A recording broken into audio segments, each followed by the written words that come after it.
Já. Então, os achados clínicos aqui estavam relacionados ao eixo gastrointestinal e à desbiose intestinal severa. A gente tinha também associado a esse quadro um eixo nutricional e metabólico com a má absorção, e exatamente a má absorção tem a ver diretamente com essa inflamação intestinal. E isso leva, claro, à perda de peso, a uma dieta também muito restritiva a derivados de amido e carboidratos, a anemia confirmada em laboratório pela diminuição na absorção de ferro e das vitaminas do complexo B, que são importantes para o processo de hematogênese. E todas essas características, então, a gente já confirmou com a avaliação clínica integrativa feita na paciente. O eixo imunoinflamatório, onde ela apresentava essas dores articulares e associadas em especial ao processo agudo de inflamação gerado pelo consumo dos antiparasitários, do antiparasitário que ela usou. E aí uma condição muito importante que a gente precisa levar em consideração sempre que vai trabalhar com essas mudanças de perfil microbiológico. Não só o uso de antiparasitários ou o uso de antibióticos de amplo espectro ou a reposição de probióticos. É importante que a gente sempre, antes de fazer esses tratamentos, com química convencional, né, com a farmacologia convencional, ou mesmo com o aporte de suplementos nutricionais, que a gente faça uma preparação intestinal. O que é que significa preparar o intestino para uma ação como essa do antiparasitário? Significa desinflamar bem o intestino, reduzir a permeabilidade intestinal, sequestrar radicais livres, limpar o intestino, desintoxicar o intestino e estimular a produção de muco intestinal para que haja uma redução da permeabilidade do intestino, antes mesmo de quaisquer procedimentos que possam ser feitos para ou matar o parasita, ou matar as bactérias, ou reintroduzir bactérias, né? Porque se a gente faz, como foi sugerido a essa paciente, tá com diarreia, toma um probiótico. Se tomar um probiótico com o intestino como ela estava, totalmente permeável, a gente agrega ainda mais partes bacterianas, toxinas bacterianas para a corrente sanguínea, né? Porque as bactérias vão colonizar o intestino e elas têm uma sobrevida curta e vão morrendo e vão liberando seus conteúdos. Vão crescendo e vão morrendo, vão crescendo e vão morrendo. E essas toxinas vão sendo absorvidas de maneira crônica. Num intestino permeável, isso é extremamente danoso, porque essas toxinas vão acabar, sendo distribuídas para articulações, para músculo, para ossos, para colágeno e elastina, onde elas se ligam efetivamente e elas são reconhecidas pelo sistema imunológico como partes bacterianas que são, né? Então, de fato, a gente precisa ter esse controle. O eixo neuroendócrino, associado também a um cansaço extremo, náusea e uma ansiedade somática persistente em função da própria ativação, como eu mencionei, do sistema glutamatérgico em resposta à inflamação crônica, e isso faz com que ela tenha um prejuízo na qualidade do sono, mas também na produção de energia durante o dia pelo cortisol. No eixo geniturinário, ela apresentava então esse fluxo vaginal intermitente, que estava bem relacionado com a piora clínica intestinal pela síndrome fúngica associada. Então, sempre que havia um superpovoamento intestinal ou um quadro inflamatório associado, também havia um aumento da recorrência da síndrome fúngica vaginal.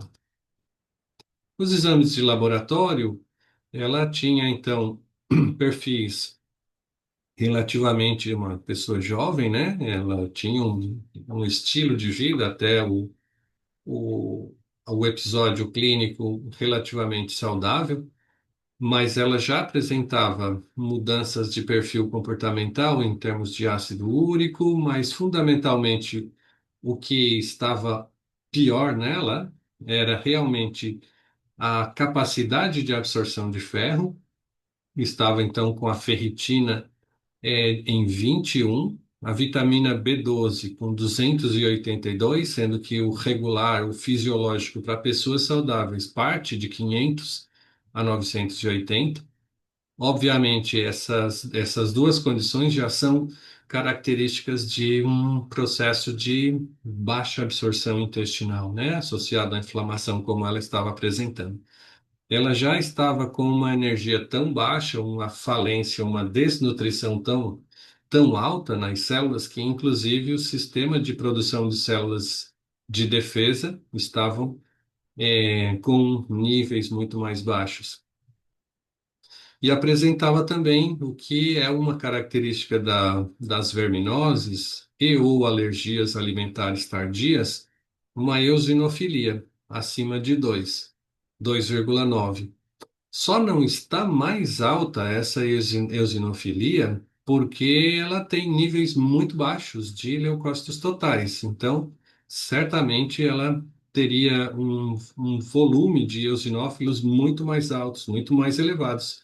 Se tivéssemos, por exemplo, 7.000 a 8.000 leucócitos aqui. Nessa proporção, ela certamente teria o diagnóstico quase que fechado pela sintomatologia de verminose intestinal.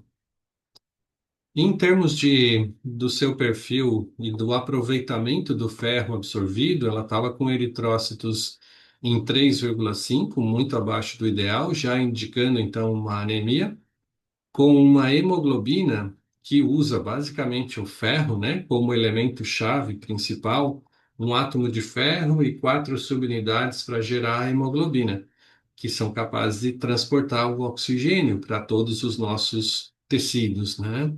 Nesse contexto, baixo nível de ferro, baixo nível de hemoglobina, diminui a capacidade de oxigenação celular e, sem oxigênio nas células, diminui a capacidade de produção de ATP a partir das mitocôndrias. Então, o ciclo respiratório, a cadeia respiratória mitocondrial, só funciona se chegar o oxigênio ao nível celular, que depende basicamente da hemoglobina. Sem ATP, nós não temos energia para o funcionamento biológico das nossas células. Todos os processos fosforilativos, neurotransmissão, contração muscular, secreções de enzimas, secreções de hormônios, tudo isso é reduzido, inclusive o próprio sistema imunológico, que já estava alterado pela, pela diminuição na produção de leucócitos totais, e, nesse caso, produzindo uma perda da capacidade imunológica de controlar exatamente a proliferação de micro-organismos no organismo, né, dela, inclusive no intestino. Ela teve o diagnóstico no coprológico funcional e no parasitológico de fezes de Entamoeba coli, Entamoeba histolítica, Endolimax nana, e depois na terceira amostra de fezes veio também Giardia lambli.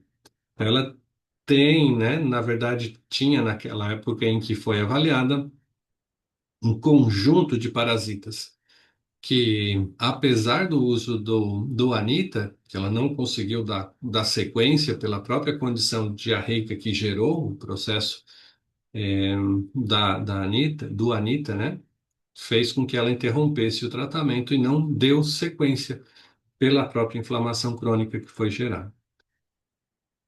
Na fisiopatologia integrativa, o que a gente precisa compreender é que o nosso ambiente microbiológico intestinal, ele é muitíssimo rico de vírus, de bactérias, de parasitas. A gente tem vírus que coloniza bactérias, bactérias que colonizam parasitas e parasitas que nos colonizam. Então, é uma sequência de simbioses, de correlação entre os micro-organismos que estão colonizando um mesmo ambiente intestinal e que são capazes, em termos de tamanho, né? Um vírus é muito menor que uma bactéria, então ele coloniza a bactéria, pode colonizar a bactéria, né? mas coloniza fundamentalmente todo o nosso organismo. Então, como nós havíamos dito, a gente tem muito mais DNA não humano do que DNA humano. Então, quem coloniza quem aí, né, na história? Na verdade, nós estamos servindo de abrigo para esses micro-organismos.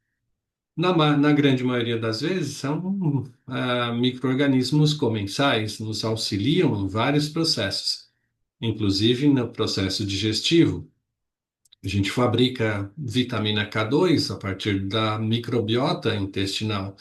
Então, elas, microbiota, nos auxiliam em processos digestivos, porque o que as enzimas não dão conta, elas próprias, bactérias comensais, podem auxiliar no processo de metabolização desses alimentos que são ingeridos. Mas temos um grupo de micro-organismos que são reconhecidamente patogênicos, ou seja, eles colonizam de maneira invasiva e se apropriam do ambiente, gerando quadros reconhecidos pelo sistema imunológico, levando a quadros de inflamação. Então, sempre que há um micro-organismo patogênico, a gente tem, obviamente, uma resposta inflamatória.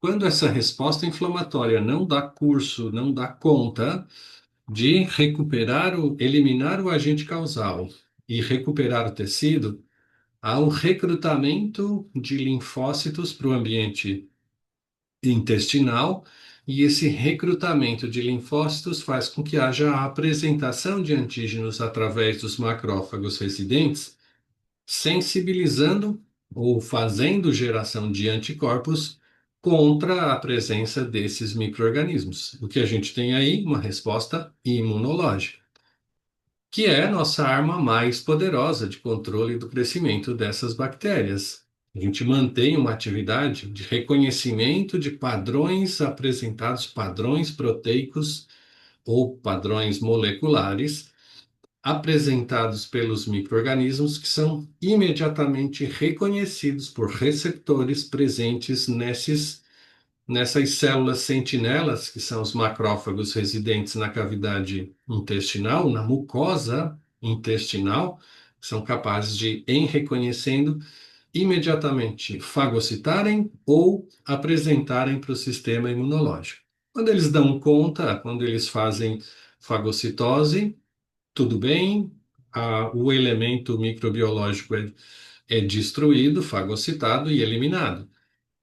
Quando ele não dá conta, ele faz a apresentação e o recrutamento inicial para um momento agudo de neutrófilos, então recruta neutrófilos, e esses neutrófilos vão combater o agente causal. Quando os neutrófilos não dão conta, começam a produzir citocinas, e as citocinas recrutam, começam a produzir prostaglandinas, e as prostaglandinas recrutam os linfócitos para uma terceira legião de células para combater o agente causal. E são exatamente os linfócitos que começam a produzir a grande maioria das citocinas, cronificando o processo. Então, nós temos aí de uma exposição aguda, com geração de prostaglandinas, a uma resposta crônica intestinal com a produção de citocinas. Citocinas, entre elas TNF-alfa, interleucina 1 beta, interleucina 6, que são as três principais. São produzidos também quimiocinas e outras interleucinas, né? Mas as principais são TNF-alfa, interleucina 1 beta e interleucina 6. E aqui a gente precisa reconhecer também que esses parasitas, eles têm uma classificação, né? A gente tem os flagelados, que inclui aí as giardias, as tricômonas, as leishmanias, os trypanosomas, as amebas, que inclui as entamoebas. A entamoeba coli é uma entamoeba comensal, ela não é reconhecida como um parasita patogênico para o nosso organismo, mas a entamoeba histolítica, essa sim é causa funcional de inflamações e do quadro clínico de amebíase, que a gente chama, né? São os principais. As amebas, como eu disse, são comensais naturalmente, mas elas podem, no caso da entamoeba histolítica, ser é, deletéria para a mucosidade e pode gerar um quadro de inflamação. A Giardia lamblia, ou Giardia duodenalis, ou intestinalis, como queiram, ela existe sobre duas formas e a grande maioria das vezes o que tem uma forma de resistência quando se usa os antiparasitários, essa forma trofozoítica, ela se converte na forma cística de resistência e se aloja dentro das mucosas intestinais. Quando o ambiente está favorável, quando tem alimento em abundância, quando tem baixa atividade imunológica, quando tem queda da atividade imune dos macrófagos residentes, essa forma cística se converte na forma trofozoítica e coloniza abundantemente as vilosidades. Aquelas reentrâncias intestinais, então, ficam cheios. O que que acontece nesse caso? Todo microorganismo, assim como a gente, precisa se alimentar. Então, a gente se alimenta e alimenta parcialmente com o que a gente se alimenta, alimenta também o crescimento desses parasitas. E, obviamente, a contaminação efetiva se dá através do consumo de alimentos ou de água, água contaminada com os cistos. E esses cistos vêm até os intestinos, se convertem na forma trofozoítica de parasitação e depois vão ser eliminados na forma de cistos pelas fezes e que voltam a colonizar o ambiente com, com essa forma de transmissão. E vejam alguns sinais e sintomas associados à giardíase. Vê se vocês reconhecem na paciente alguns desses sintomas que ela estava apresentando. Qualquer um que lê essas informações e avalia minimamente de maneira integral o paciente pode fazer essa correlação preliminar, não é mesmo?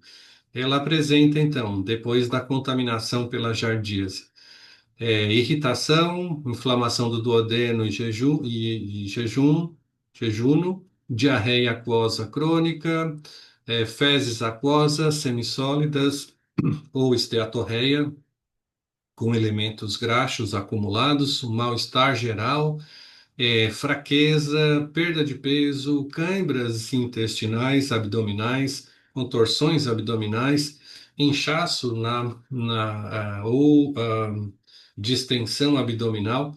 Tudo isso estava evidentemente presente na paciente, né? E podia ser reconhecido muito facilmente por qualquer um dos profissionais da saúde que estavam associados a ele.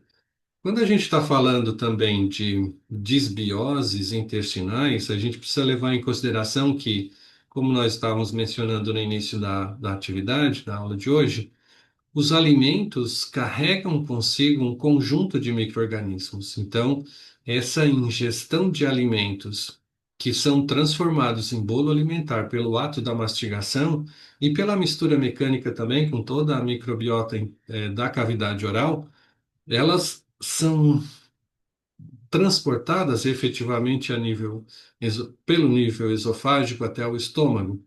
E é no estômago que pHs mais ácidos são capazes de neutralizar essas bactérias. Então, pH 1,5, que é o fisiológico, faz com que essas bactérias que a gente consuma, a dos alimentos e a da cavidade bucal, sejam eliminados e a gente fique efetivamente apenas com o quimo, com o bolo alimentar agora associado com ácido clorídrico, com a pepsina, que já inicia o processo de digestão e preparação do alimento para a digestão final enzimática.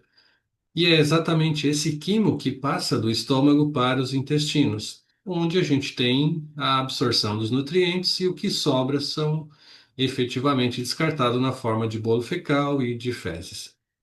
Muito bem, acontece que alterações do pH gástrico, e a gente viu que ela tinha aquela sensação de refluxo, né?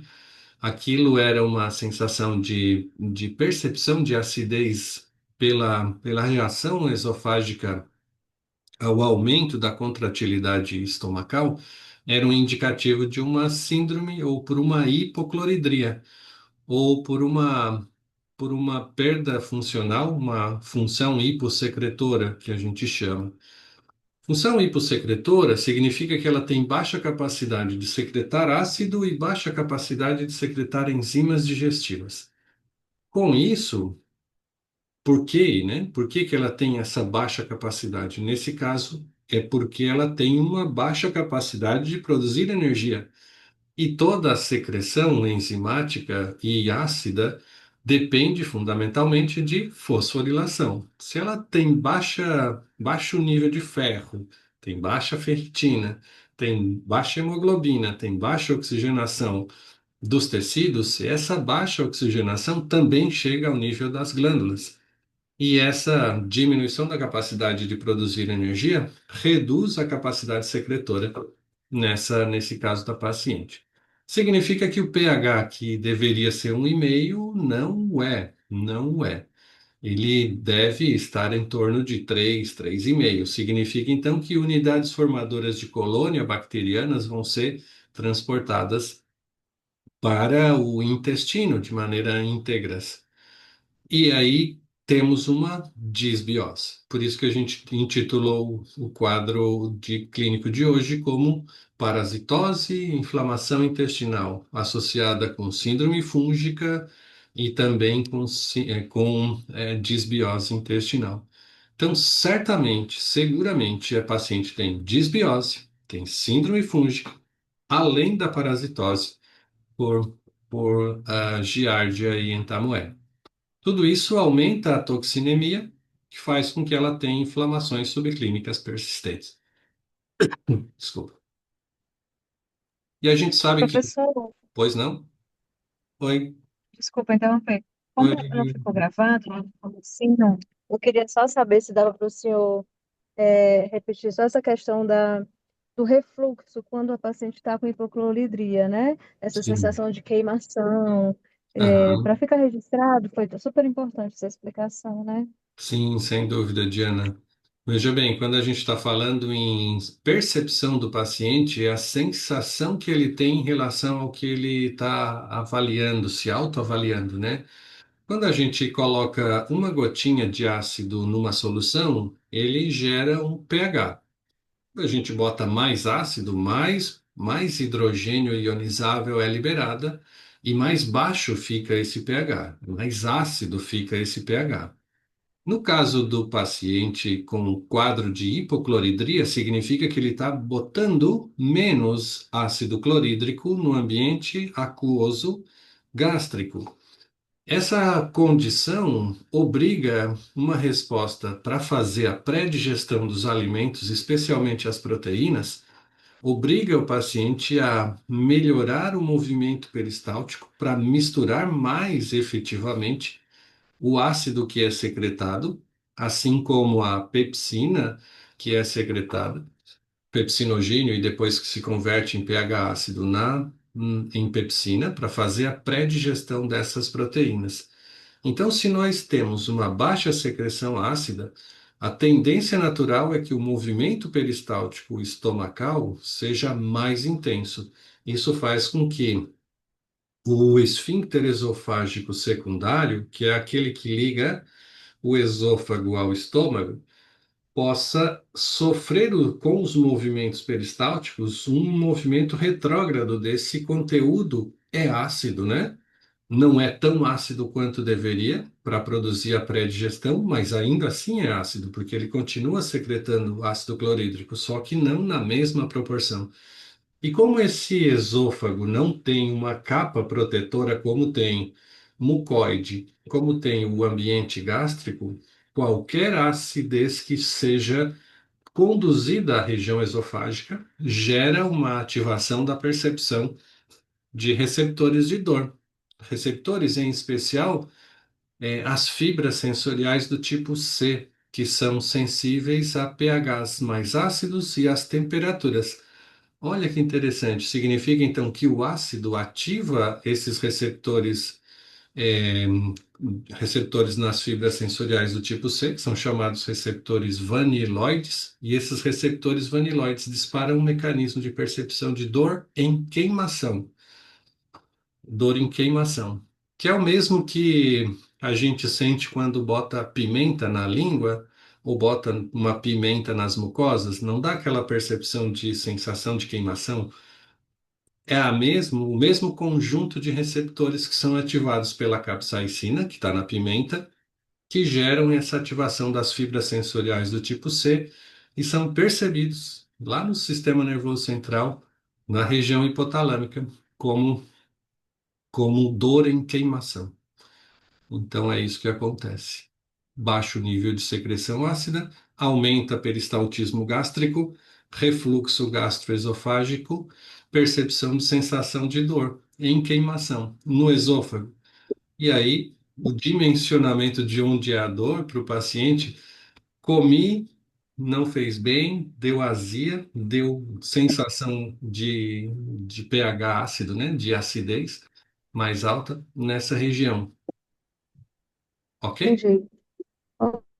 Ok. É tanto, professor, que tem alguns pacientes que eu atendo e eles falam assim, eu sinto uma queima, eu sinto a garganta como se estivesse queimando, a Aham. minha boca, ela fica com gosto estranho, ela fica com coloração mais esbranquiçada, eu sinto uma Uhum. queimação no meu olho, mas eu não tenho sintoma de dor no estômago.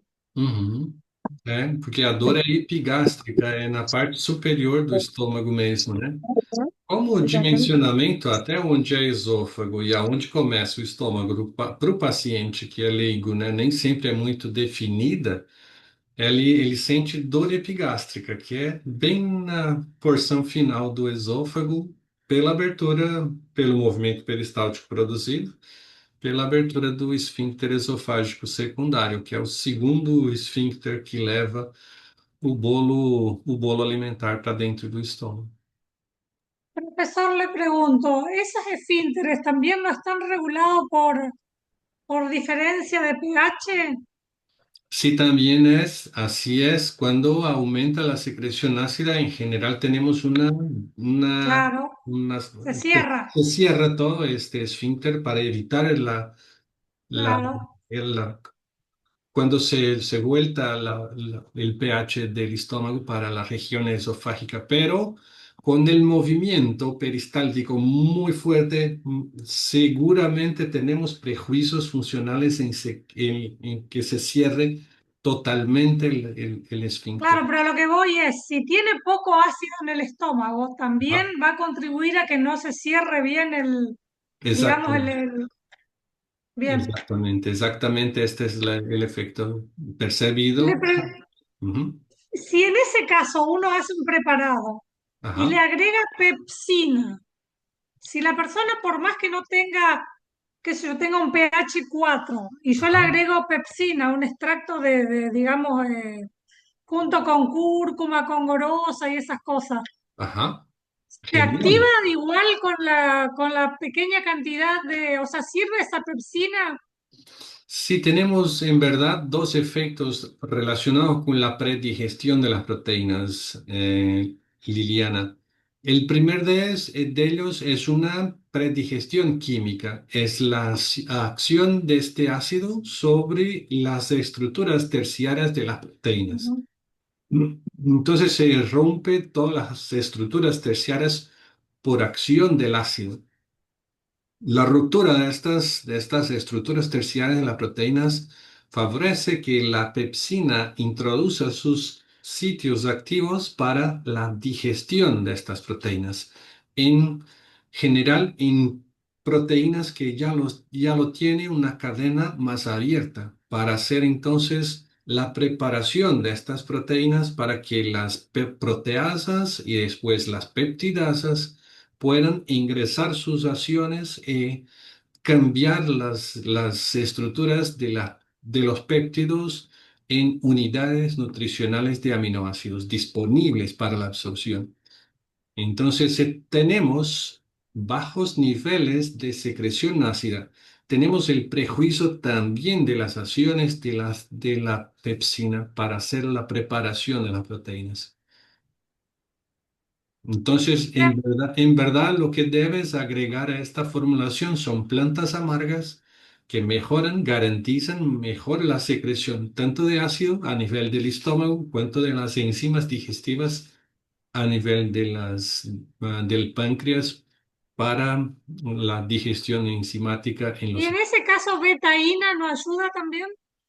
Betaína se hace interesante también porque es una acidificación del Ah, ambiente ácido que tenemos en el estómago. Sí, es posible. bien, gracias. De nada, Professor, mas, professor, com licença, claro. mas só complementar, colega, mas num momento de crise como esse, assim, de que o esfíncter não está muito legal, o paciente está se sentindo incômodo, será que seria o momento de entrar a betaína ou No, não? no, todavía no, porque es un momento en que tenemos un cuadro inflamatorio relacionado con la presencia de esta sensibilidad esofágica. Eu estou falando em espanhol contigo ainda. Desculpa, Diana. Não é o momento de entrar com a betaína, seguramente, porque a gente tem um quadro inflamatório localizado, né? Então, isso pode dar uma sensibilização adicional da percepção ácida para o paciente. Então, efetivamente trabalhar com um digestivo, né? Uma planta amarga associada com um repositor de mucosa, como é o caso da espinheira santa. E a partir dessa melhoria do ambiente, sim, aí no, na rotina alimentar do paciente, sim, reintroduzir a betaína pode ser uma alternativa.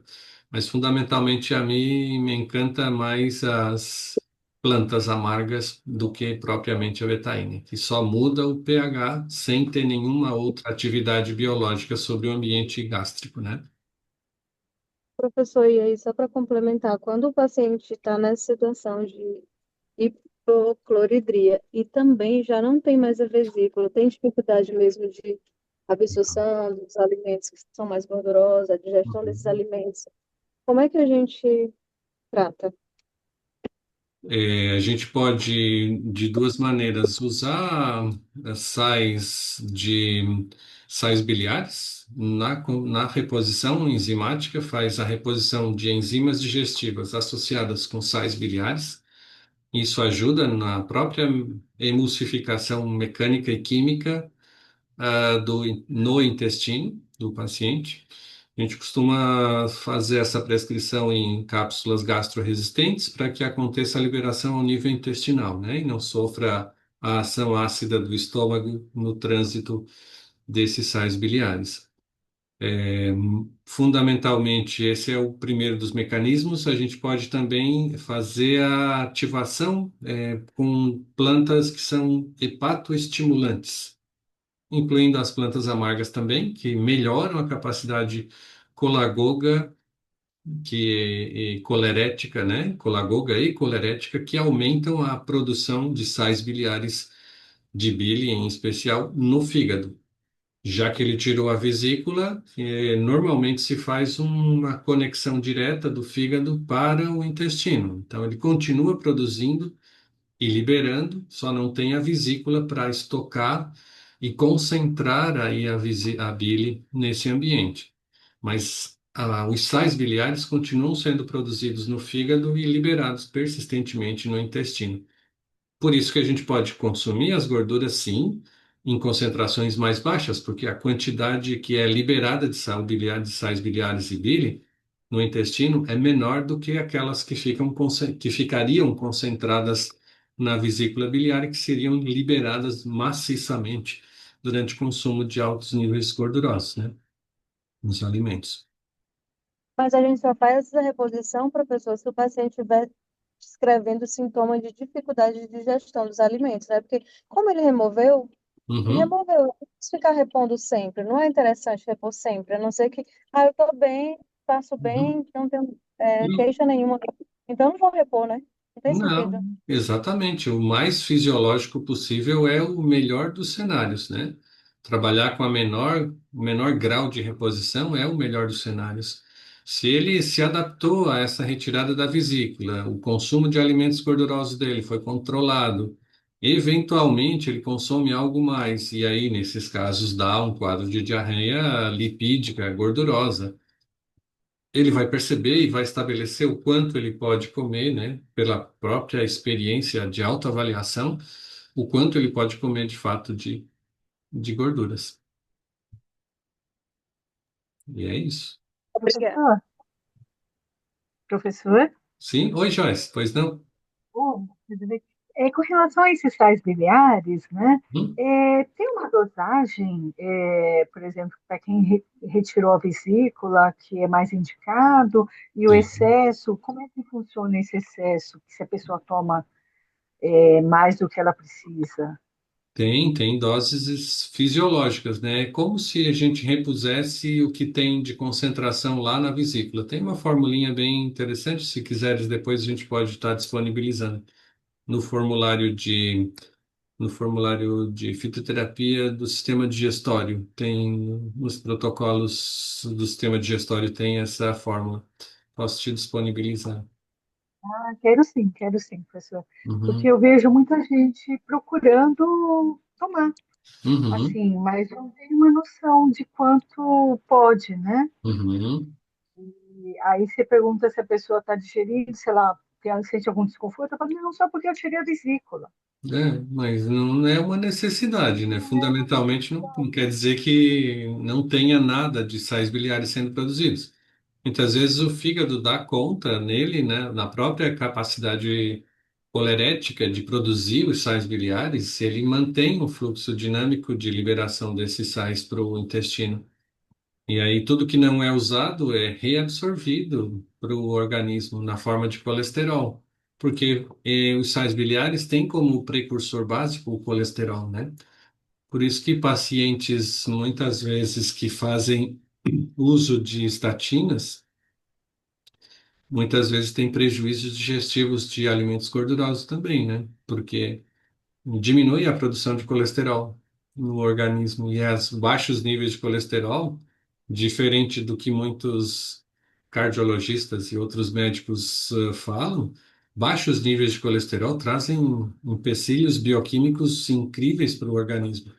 Diminui a produção de vitamina D, diminui a produção dos hormônios esteroidais, diminui a produção de cortisol, diminui a produção de sais biliares. Imagina tudo isso deprimido porque não tem colesterol para servir de base para tudo isso. E aí o organismo tem que elencar o que é mais indispensável, né? O que é que faz mais sentido para ter? É um hormônio ou é um sal, uma bile, um sal biliar que vai ser produzido? Você imagina, ele vai produzir testosterona ou estradiol ou vai produzir sais biliares para digerir o alimento gorduroso? Se tem pouco colesterol, ele prioriza o que é mais indispensável para ele, né? E aí gera distúrbios metabólicos, distúrbios endócrinos e muitas outras coisas que as estatinas trazem consigo de efeitos colaterais. E ainda assim são o terceiro grupo de drogas mais prescritas, né, para os pacientes de todas as idades, especialmente agora que baixaram o limiar de hipertensão. Pacientes que eram normotensos, 12 por 8, agora já tem que tomar estatina para regular a pressão. E outros anti-hipertensivos, né? Incrível, né? Satisfeita, Diana? Satisfeita, Joyce? Todo bem, Liliana? Então, sim, perfeito. Muito obrigada. Todo bien, Obrigada, profesor. Ok. obrigada, professor. Ângela, tá por aí também? Tudo certo? Até agora. Fabiana, tudo certo por aí? Bastante coisa, né? É. Eu não tô. Preciso me concentrar, fazer, ver todas as aulas, anotar, porque é muita riqueza. Tá bom. A gente vai estar aqui também a cada encontro novo para discutir, tirar as dúvidas e te acompanhar no privado também. Se precisares fazer alguma recuperação, a gente vai estar juntos aí falando mais vezes, tá bom? Que bom. Professor, só mais uma perguntinha, pode Claro, ser? Joyce, claro, pois não. E o uso do ácido clorídrico? Como é que funciona direto, assim, a solução de ácido clorídrico? É Funciona com a bom, não betaína. é? Uhum. Funciona Como a igual o betaína. cloridrato de betaína, né? É ácido também, diminui o pH, a solução de ácido clorídrico diluída também é uma possibilidade. Você vai estar adicionando prótons H+ no ambiente gástrico e diminuindo o pH. Fisiologicamente funciona como se tu tivesse uma glândula parietal exógena e estivesse jogando pela via oral esse ácido, né? Alguns pacientes eles têm sensibilidade no esôfago pelo próprio teor, né, do pH ácido quando ele transita, ou não tem uma resposta muito boa porque o H+ é tamponado ao longo do processo, né? Então, Uhum. mas é uma opção também. Na dúvida, pacientes com muito baixa, com hipocloridria muito forte, muito intensa, pode lançar mão de vários artifícios, né? Ah, mas isso não inibe a produção natural do Não, ácido. não Não. inibe, não. Pelo contrário. Ah, então, não. Obrigada, professor. Joia. Ainda nas infecções gastrointestinais, a gente tem essa inflamação que é mediada pela ativação imunológica, né? Então, é o reconhecimento dos padrões de apresentação de antígenos de bactérias, são reconhecidas pelos nossos sistemas de defesa, macrófagos em especial, e a partir daí desencadeiam todo um processo inflamatório, que a gente percebe aqui com a liberação de estaminas no endotélio vascular, na histamina no músculo liso, histamina nos nociceptores, que é onde dá a percepção de dor, que ela apresentou aquela dor em contorção abdominal, leucotrienos e prostaglandinas, tudo isso gera um quadro inflamatório local nas microvilosidades. E por isso a paciente apresentava aqueles sintomas de associação à dor. Protocolo de prescrição para essa paciente em especial, alguns fornecedores internacionais aqui que a gente costuma, como essa apresentação ela foi feita também para o pessoal lá da Escola de Saúde Integrativa de Madrid, né? Eu trouxe os fornecedores internacionais de suplementos que a gente sugere para compra pela internet, disponíveis na Europa e nas Américas aqui, né? Mas a ideia inicial era exatamente essa, a gente instaurar o protocolo zero que é o que faz essa preparação intestinal, então fazendo um laxante suave. Esse laxante suave serve para a gente limpar todo o organismo, todo o intestino, né? Remover as sujidades, as proteínas oxidadas, restos bacterianos, restos de parasitas mortos, cistos que estavam rolando ali, fazer uma limpeza inicial através de um laxante suave. Isso significa que a gente vai estar com cáscara sagrada, por exemplo, ou sena. São duas plantas que fazem ativação do plexo mioentérico. O que é a ativação do plexo mioentérico? É um conjunto de neurônios que controlam a atividade muscular. Então, a ativação desses plexos faz com que se ative o movimento peristáltico intestinal, aumente a geração de estímulos para os movimentos peristálticos. Isso faz com que sejam limpos todos esses conteúdos fecais, acumulados no intestino. A gente vai ter depois disso a necessidade de desinflamar. Então a gente tem cúrcuma e boswellia, que faz um efeito anti-inflamatório e antioxidante. Desinflamar e desoxidar significa remover os agentes inflamatórios, diminuir a produção de mediadores inflamatórios e sequestrar os radicais livres que geram lesão de mucosa. Sempre que há uma lesão de mucosa, há um prejuízo da atividade de reconhecimento imunológico pelos macrófagos, porque esses macrófagos, eles moram na mucosidade, na mucosa intestinal. Então, se não tem mucosa, diminui a presença dos macrófagos e diminui o reconhecimento que esses macrófagos têm sobre os micro-organismos patogênicos intestinais, abrindo espaço para a proliferação disbiótica desses micro-organismos, né? Então, desinflamar e desoxidar, fundamental. Pode usar cúrcuma longa, pode usar boswellia serrata.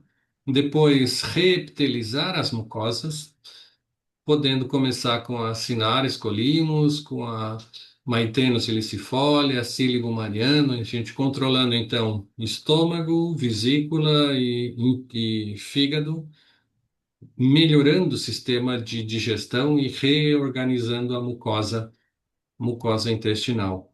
Só depois disso, limpo, desinflamado, desoxidado, reposto a mucosa, é que a gente reintroduz micro-organismos comensais. Com os probióticos, Profesor, le sim, hago una consulta. En el claro. primer punto donde usted dice laxante suave con Ajá, cáscara sagrada, el ajá. problema por ahí se presenta con personas que, digamos que no pueden ir de cuerpo porque no tienen movilidad. En ese caso, ¿se puede asociar la cáscara sagrada con psyllium? Sí, es una otra estrategia que se puede emplear para garantizar que los movimientos peristálticos estén asociados también con la expansión natural Claro, generado por la hidratación de las fibras ¿no? del psyllium dentro de los intestinos. Entonces tenemos un movimiento natural de estimulación y una activación química relacionado con los cascarocidios o Claro. con los elementos de principios activos de la Rhamnus porciana que son estimulantes, los senocidios o los Ujú, cascarocidios sí. que activan directamente el plejo vivoentérico. Entonces se puede asociar. Sí, claro, claro que sí. Si se Gracias. puede emplear el psyllium, tienes que hacer entonces con mucha cantidad de agua Sí, para que... el psyllium, digamos, solo 1, 2 o 3 gramos de psyllium y después la cáscara sagrada. Sí, así es, con el volumen de agua para que Claro, haga sí, la hidratación de las fibras, sí, para estimular. sí, para que se haga un gel, sí, sí, Exacto, exacto, para garantizar un volumen claro, de bolo fecal sí, suficientemente largo para la expansión de los intestinos. sí, porque el psyllium con poca agua lo que hace es se usa para la diarrea, en cambio con Exacto. mucha agua es Ajá, para dar volumen. exatamente, exato. Bien.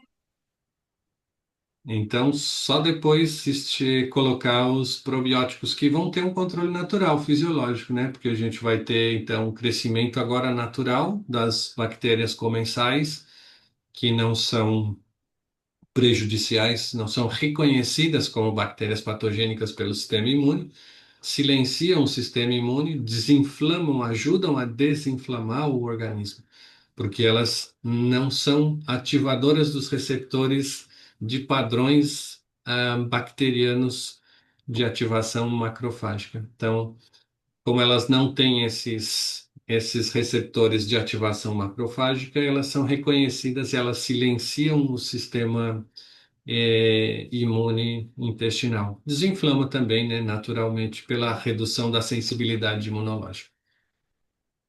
E combate, claro, pelo crescimento, pela ocupação física, os bons têm que ocupar o espaço dos maus, né? E isso para tudo na vida. Então, por isso a gente está aqui formando vocês, estamos aqui às 8h30 da noite, né? Falando sobre saúde, falando e formando vocês para serem luz nessas trevas que a gente está vivendo aí. Também na sociedade é importante que os bons possam se manifestar, possam crescer, multiplicar, para combater todo esse exército, né, de sombras que está tentando conduzir os nossos destinos aqui no país e no mundo. Depois disso, então, colonizando, recolonizando, a gente introduz elementos para favorecer essa colonização, que são os pós-bióticos. Um pós-biótico que, para mim, me encanta muitíssimo é o Amorphophilus conjac, o glucomannan. Glucomannan, que é uma fibra insolúvel, derivada do Amorphophilus, e que faz exatamente isso, alimenta os lactobacilos, os Streptococcus faecium e promove então uma estabilização dessa mucosa e da colonização microbiológica. Beleza, feito toda essa preparação, cáscara sagrada, cúrcuma e boswellia, pode ser própolis também. Reepiteliza com espinheira santa, com os outros reepitelizantes. Depois reintroduz a microflora intestinal, fixa essa microflora com os pós-bióticos e aí a gente segue viagem. Depois disso é feita, obviamente, a desparasitação, uma possibilidade é, que é a possibilidade é usar ivermectina, é um bom desparasitante com muito baixo nível de reação alérgica ou de sensibilização dos pacientes e baixo nível de efeitos colaterais. A ivermectina na dose de 200 microgramas por quilo, ou uma dose que é a dose recomendada, a gente faz protocolos de um comprimido de 6 miligramas por 7 dias. Também é uma metodologia bem interessante. Pode dar um intervalo de 10 dias e repetir o protocolo por mais 7 dias. É um protocolo que a gente tem usado aqui. A gente pode usar os antiparasitários naturais, que inclui aí uma sequência de tinturas. Nesse caso aqui é uma fórmula para crianças, né, para evitar o uso de antiparasitários clássicos. Pode fazer isso na forma de tinturas. E também, no caso da paciente, foi usado secnidazol para um efeito mais direto, né, mais imediato. Uma dose única e depois, depois de 15 dias, uma segunda dose para eliminar totalmente giardia e ameba, sequinidazol. E aí os protocolos adicionais de regulação anti-inflamatória intestinal para desinflamar, manter esse intestino desinflamado, cúrcuma, extrato padronizado de cúrcuma, pode ser o curate ou o curcumin C3 complex, que tem melhor biodisponibilidade. Boswellia serrata, Zingiber officinalis. E a gente complementou, como ela ainda tinha alguns quadros de alguns episódios de diarreia eventuais, mesmo desinflamando bem, a gente sugeriu a ela um chá medicinal de Psidium guajava, de menta piperita e cinnamomum verum. Então, ela usou complementar a fórmula da desinflamação intestinal, esse chá medicinal. Também, a segunda fórmula foi pensando a proteção e recuperação neuronal, para que ela tivesse mais energia, mais vitalidade nos neurônios, nos sistemas biológicos.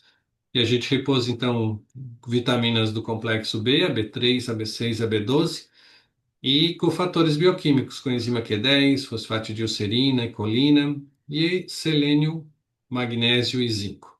A tríade indispensável, né, de reposição nutricional, associado com adaptógenos, Vitânia, Astragalus e Sedum-Hálsio. Uma base shake, a ideia aqui era não só usar o shake, mas também associar com alguma fruta de reposição nutricional, mamão, banana, maçã, as frutas vermelhas, mirtilo, cranberry, morangos, que poderiam auxiliar no processo de redução da inflamação intestinal, porque são ricos em flavonoides, né? Então a ideia era fazer essa mistura associada sempre com uma frutinha. A reorganização da flora intestinal, a ideia aqui era então repor com esse grupo de bactérias, os Lactobacillus casei, o Bifidum, o Acidófilos e o Faecium, associados também com inulina e glutamina, que ajudam ao processo de colonização do intestino. Um protocolo complementar ao tratamento dela, a aromaterapia, para reduzir os graus de ansiedade e melhorar a qualidade do sono. Ela tinha um sono muito agitado durante a noite. O azeite, o óleo essencial de lavândula, angustifólia, lavanda francesa, e os citrussinenses. E lavanda francesa é Lavandula angustifolia, tá? A gente tem que ter um pouquinho de cuidado porque a gente tem uma lavândula produzida aqui no Brasil que tem um efeito, um quimiotipo que tem um efeito contrário. É uma lavândula que chama lavandim. É um híbrido que foi feito porque no Brasil a lavândula angustifolia não floria e não floresce normalmente, né? Então foi feito um híbrido, só que a hibridização para florir gerou um quimiotipo diferente de óleo essencial. E aí ele gera um efeito excitatório, diferente da lavândula angustifolia, que tem um efeito relaxante, né? Suavizante na neurotransmissão. Repor suplementos proteicos, como ela era vegana, né, vegetariana, na verdade, ela comia ovos, mas era vegetariana. Suplementação proteica à base de pólen, pólen de abelha. Então, passou a consumir na dieta alimentar o pólen como um repositor proteico. É interessante o pólen porque ele libera os aminoácidos livres diretamente no intestino, não precisa de um movimento digestivo todo específico para garantir o aporte dos aminoácidos, então ele já libera por si só os aminoácidos na forma livre para absorção intestinal. Então é muito, muito melhor do que, por exemplo, proteína hidrolisada do leite, os whey protein, né? O bife o beef protein, que é a proteína hidrolisada da carne, né? Ou mesmo outros whey proteins que tem no mercado, que precisam de uma digestão para serem absorvidos em termos de seus aminoácidos. Então, nesse caso, o pólen já libera totalmente os aminoácidos livres. Para manter o... Profesor, Sim, claro. perdón, ¿ahí el polen tiene que ser gastroresistente o no? La cápsula.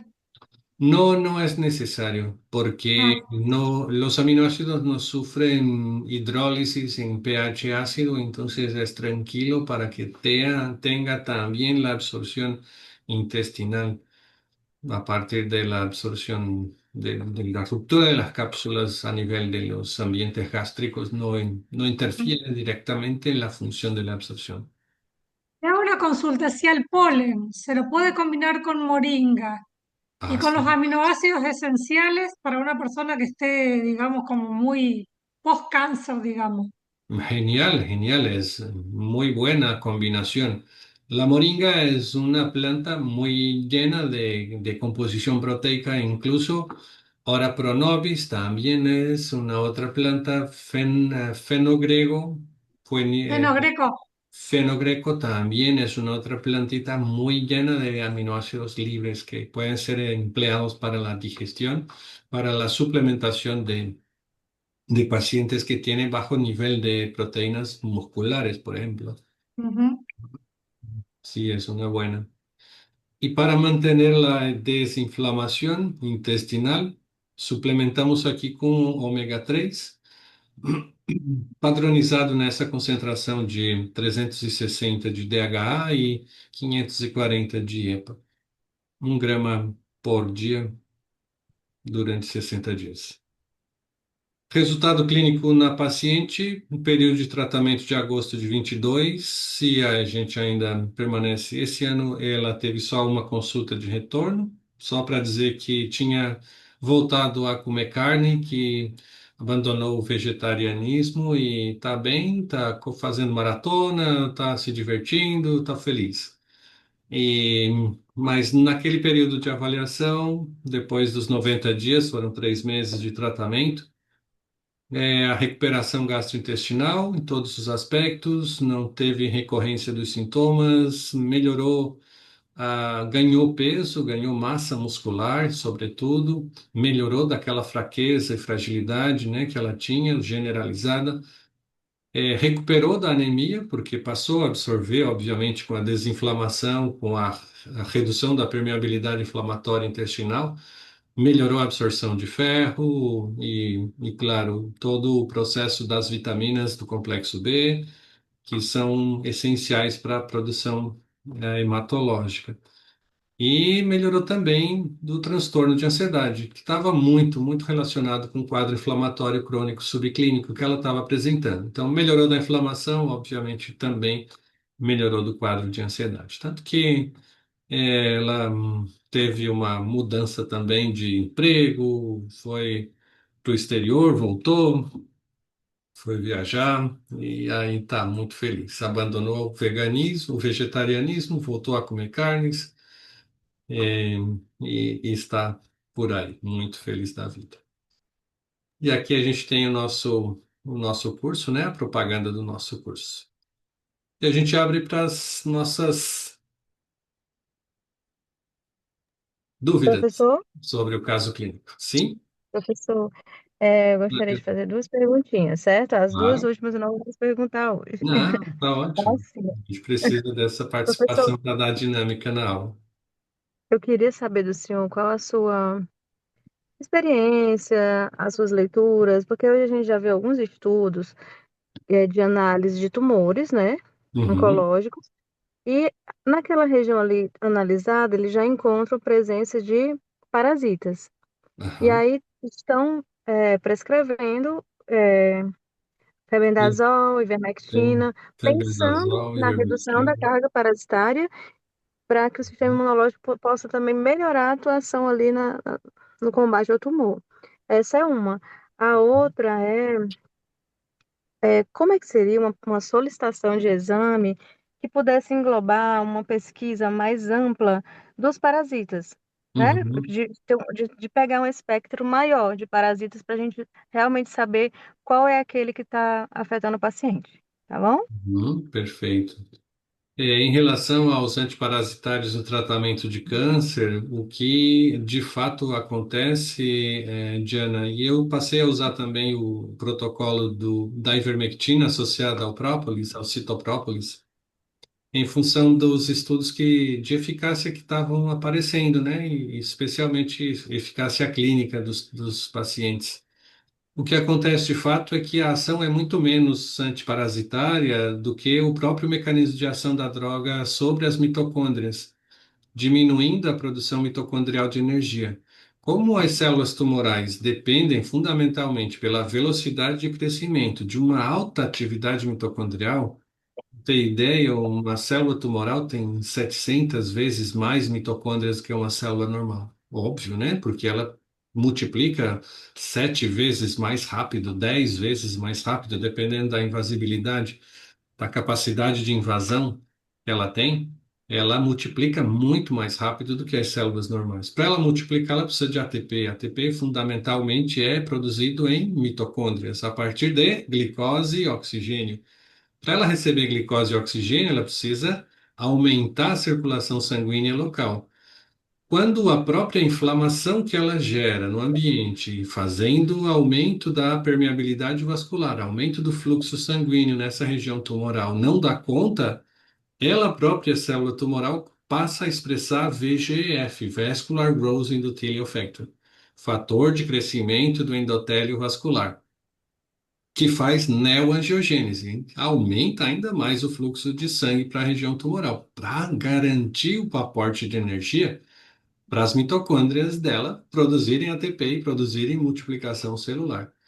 Então, quando a gente entra com protocolo antiparasitário, fenbendazol, ivermectina, fundamentalmente a gente está paralisando a cadeia respiratória nessas mitocôndrias, que são anômalas e que são pela sua própria, as células, né, pela sua própria avidez pela glicose, avidez pelo oxigênio, ou quando não tem oxigênio, ela trabalha no metabolismo anaeróbico mesmo, para produzir ATP, ela é muito mais permeável do que as células normais. Então, a disponibilidade desses componentes acabam sendo absorvidos preferencialmente pela própria irrigação sanguínea também, né, que chega em muito maior intensidade nessa região tumoral, passa a fazer um efeito de bloqueio da atividade mitocondrial.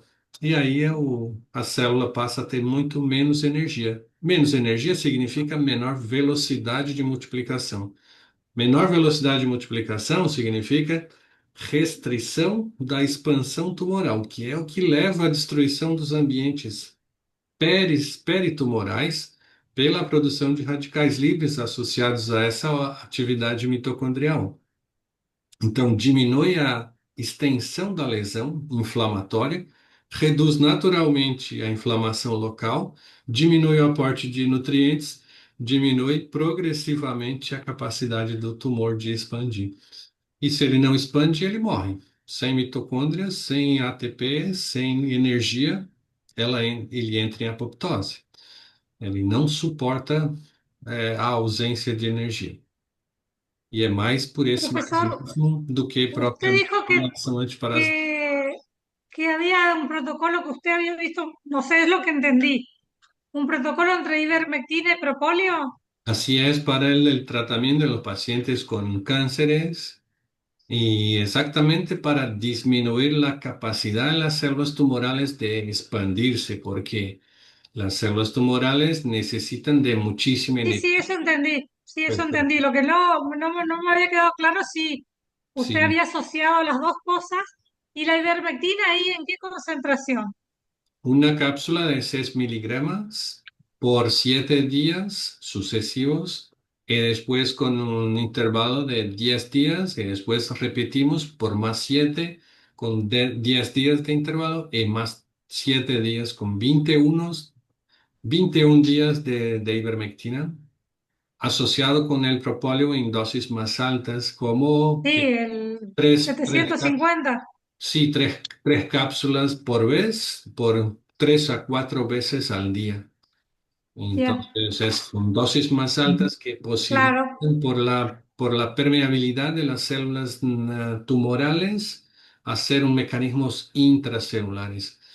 Y incluso para garantizar una mejoría de la función antitumoral de los quimioterápicos convencionales por la asociación de la fragilización mitocondrial de las células tumorales.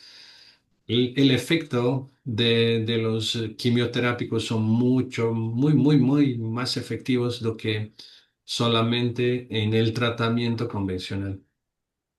Y eso se puede sumar a lo que hacen los médicos, digamos, todo lo que ponen, digamos, la terapia propia Ajá. del médico convencional, digamos. ¿Se puede sumar Sí, eso?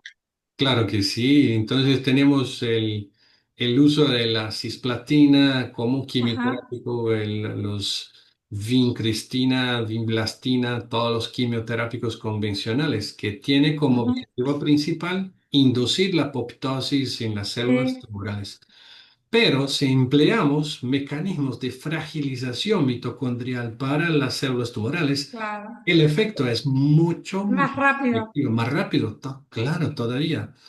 Pero los médicos convencionales les dicen no puede emplear nada junto con la Mm. cisplatina, con la vincristina, no puede emplearse nada. ¿Por qué? Porque tiene efecto antioxidante natural. Efecto antiinflamatorio, y no puede ser esto porque va a perjudicar los efectos de la quimioterapia por desconocimiento, por supuesto. Obviamente. Por eso le preguntaba, porque sí, cualquier cosa que ellos no controlen o no sepan, no lo van a aceptar. Sí, es que nos consiga remuneración adicional. Obviamente, obviamente. Le hago otra consultita antes de que nos vayamos del tema. Cuando yo hago, por ejemplo, esa formulita que yo le dije, ajo, orégano, propóleo, para la candidiasis intestinal, ¿cuántos días lo puedo hacer? En general tenemos un plazo que es compatible con la respuesta clínica del paciente, pero en general te empleamos por por 30 días, reevaluamos y después exponemos por más Es, 30 días a cada ciclo de 30 días. claro, está bien. Tem que responder a tua pergunta também, né, Diana, sobre os exames possíveis aqui para Sim, detecção. ótimo. Os exames que a gente tem que fazer, a partir da análise do coprológico funcional, é uma das metodologias que a gente utiliza, uma análise completa do coprológico, né, não só a presença de amido, não só a presença de restos alimentares, mas fazer coprocultura, fazer a análise do coprológico como um todo, fazendo avaliação da presença de cândidas na lâmina mesmo, avaliação por lâmina, né? De cândida, de conteúdos alimentares não totalmente digeridos, especialmente proteínas. Isso dá para fazer com um ensaio químico, usando material fecal para avaliação. Uhum. Em geral, é a análise mesmo. Contextualizar, Obrigada. tá bom? Excelente aula, obrigada. De nada. Professor, Algo mais? professor, Oi, Joyce. posso fazer uma pergunta? Claro, claro Então, que no caso do uso da ivermectina, por causa do câncer, é sim. qualquer tipo de câncer ou por câncer voltado para a parte intestinal? Muito boa pergunta, Joyce. Muito buena. Veja bem, quando a gente está falando de câncer, o mecanismo fisiopatológico de expansão é o mesmo para qualquer das células tumorais. O pessoal critica, como é que tu vai usar a mesma droga para múltiplas estruturas celulares, um câncer de colo retal, um adenocarcinoma de pulmão, como é que tu vai usar a mesma droga para combater células tão diferentes? Porque o mecanismo fisiopatológico de proliferação tumoral é o mesmo em qualquer um das células que são empregadas. Ele usa a mesma estratégia, a mutação do DNA, aumento da expressão de proto-oncogenes, a mudança na velocidade de proliferação, o aumento da expressão de mitocôndrias, a inflamação que ele cria no entorno tumoral para aumentar o fluxo de sangue, o aumento da produção de radicais livres, que destrói as células vizinhas para abrir espaço para a expansão tumoral, a geração de novos vasos sanguíneos para manter o fluxo de alimentos na célula tumoral, é tudo a mesma coisa em qualquer um dos tecidos. Essa vascularização aumentada na neoangiogênese, ela é muito mais permeável e permite que essas células que estão localizadas no ambiente tumoral se desprendam desse lugar e entrem na corrente sanguínea, colonizando à distância outros tecidos, metastatizando outros tecidos. Então, o processo fisiopatológico é o mesmo, independente de qualquer tipo celular. Daí eu te digo, se a gente regular a inflamação local, se a gente sequestra radicais livres, se a gente impede a neoangiogênese, qual é a diferença de usar numa célula tumoral de colo de útero, no colo intestinal, um adenocarcinoma de pulmão, um câncer de mama, se é tudo a mesma coisa? A célula é diferente, mas o mecanismo é o mesmo, né? Então, por isso, sim, vale para todos. E aí o processo é o mesmo, né? Que aí é o protocolo zero, aí a desinflamar, né? Assim, combater os radicais livres, depois reepiterizar e reintroduzir probióticos, a microbiota, para depois entrar com o protocolo da ivermectina. Seria essa sequência. Se houver comprometimento intestinal, sim, né? Mas se não, já entra Tá. com o protocolo da ivermectina própolis e os suplementos e vamos bala, né? Já Porque pode. célula tumoral não brinca em serviço, ela tem uma multiplicação que é linear até um determinado volume, uma célula dá duas, duas dá quatro, quatro dá oito, oito dá 16, 16 dá 32 células. E isso, a percepção desse crescimento no organismo é muito pequena, enquanto tem poucas células.